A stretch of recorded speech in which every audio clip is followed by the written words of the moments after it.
नमस्कार, आपण पाहताय SR24 न्यूज, निर्भीड निपक्ष बातम्यांचं आपल्या हक्काचं व्यासपीठ।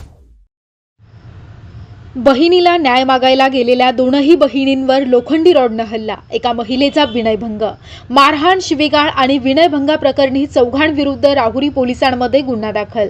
राहुरी शहरातील मुलनमाथा परिसरात कौटुंबिक वादातून बहिणीला होणाऱ्या मारहाणीचा जाब विचारण्यासाठी गेलेल्या दोन बहिणींना शिवीगाळ, दमदाटी करत लोखंडी रॉड आणि लाथाबुक्क्यांनी बेदम मारहाण करण्यात आली। यावेळी एका महिलेच्या अंगाला हात लावून तिचे कपडे फाडत विनयभंग केल्याची धक्कादायक घटना 15 जुलै रोजी दुपारी घडली। या प्रकरणी राहुरी पोलीस ठाण्यात 4 जणांविरुद्ध गुन्हा दाखल करण्यात आला। पोलिसांनी दिलेल्या माहितीनुसार राहुरी शहरातील मुलनमाथा येथील एका विवाहित महिलेला तिचा पती, मुलगा आणि सून वारंवार मारहाण करून मानसिक आणि शारीरिक त्रास देत असल्याची माहिती तिच्या नातेवाईक असलेल्या 2 बहिणींना मिळाली होती। त्यानुसार त्या दोघी 15 जुलै 2026 रोजी दुपारी सुमारे 2 वाजण्याच्या सुमारास राहुरी येथे आल्या आणि संबंधितांना याबाबत जाब विचारला। याचा राग आल्याने आरोपींनी दोनही महिलांना अश्लील शिवीगाळ करत दमदाटी केली। त्यानंतर लोखंडी रॉड तसेच लाथाबुक्क्यांनी त्यांना मारहाण करण्यात आली। या झटापटी दरम्यान एका महिलेच्या अंगाला हात लावून तिचे कपडे फाडत तिचा विनयभंग करण्यात आल्याचा आरोप फिर्यादीने केला।